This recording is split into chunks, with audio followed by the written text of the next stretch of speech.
Okay, so in this section, you are doing compound interest. So let's just go to the formula package for a second here.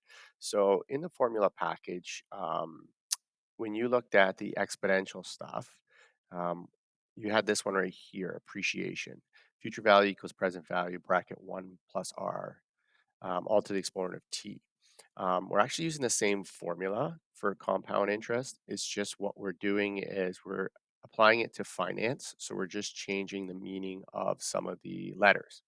So when you go into the formula package and go to finance, okay, so you'll have a bunch of formulas here. Now, simple interest, that's in grade 11. I'll talk about that in a minute, but we're not using any of these formulas. So this is all for grade 11. So you're going to be going down to section B. So section B is compound interest. Okay. And so what we're doing here is future value. So just like appreciation, you have future value equals present value. And then you had before 1 plus r and then just to the exponent of t. So all we've done is added divided by m or multiplied with m. Okay. And m is how many compounding periods there are. So what I mean by that is if I say compounded semi-annually, that means I'm doing it twice a year. If I say compounded quarterly, that means 4 times a year. So when you look at the questions here, you can see right here CA1, CSA2. So that's what I'm talking about when I write these. So CA means compounded annually, once a year. This one says compounded semi-annually, twice a year. Compounded quarterly, 4 times a year. Compounded monthly, 12 times a year. Compounded weekly, so 52 weeks in a year, and compounded daily. That's every day it's compounded. Now let's talk about what that means. So simple interest is this red line right here. And so what simple interest is talking about is interest on your original amount, which is called the principal. So your original amount, say you put in $1,000 into your bank account. And so what happens is, say every month you get a certain amount of percent for keeping the money in the bank account or in the investment. So say you get 10% on the $1,000. Okay, so 10% on $1,000, that'd be 100 bucks. So what that would mean is every month you would get 100 bucks, and it's the same every time. So that's what this line is because it's always on that $1,000, the original amount. So that's why it's a linear. Okay. So it's the same amount, 100 bucks, 100 bucks, 100 bucks, 100 bucks. So your overall bank account is still going up, but it's going up by the same amount every month, 100 bucks, or every year, 100 bucks, whatever. Compound interest is a little bit different. So compound interest, what happens is that $100, say after the first month, it gets reinvested. So the following month, you're getting interest on the thousand plus the extra $100. Okay, so now you'd be getting 11 bucks, 110 bucks, sorry, instead of 100 bucks. So it'd go up a bit. So that's what's happening. But then the following month, after that, it's on the interest of the interest again.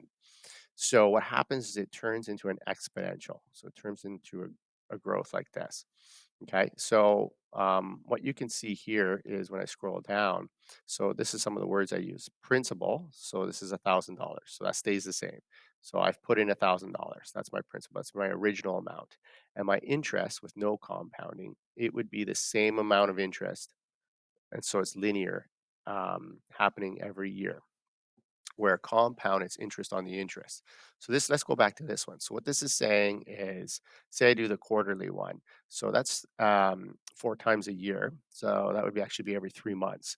So every 3 months, I get that interest and it goes back into it basically adds on to the principal and then it's interest on the principal plus the extra amount of money I made. And so, what naturally happens is it turns exponential. So all you're doing is using the formula from your formula package. So you're going to be going back to this all the time. So let's just copy this out. So you got FV equals PV 1 plus R over M all to the exponent of TM. Okay, so I'm going to write that out right now.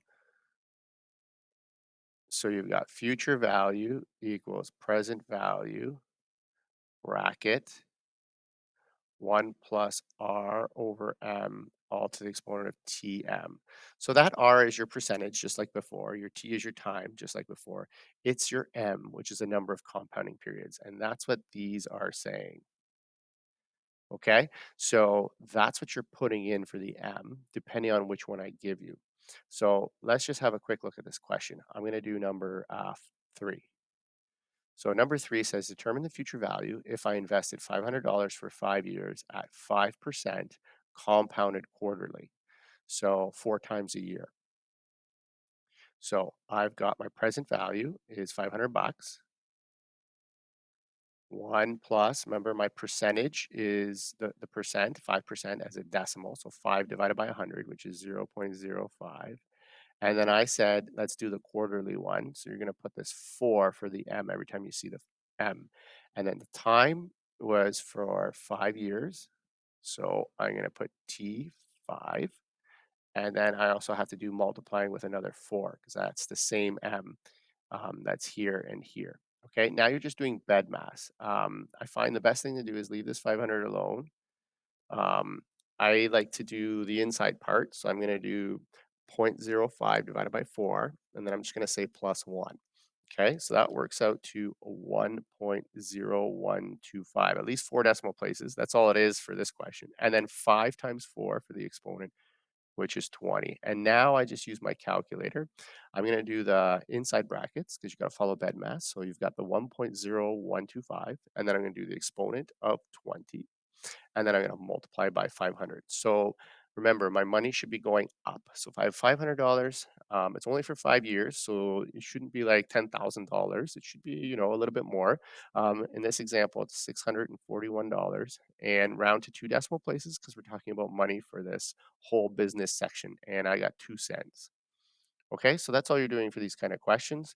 All we do is change how many times we compound per year. Okay, so just make note of these little signs here: CA, CSA, CM, stuff like that, so that you know what number to put in for little m.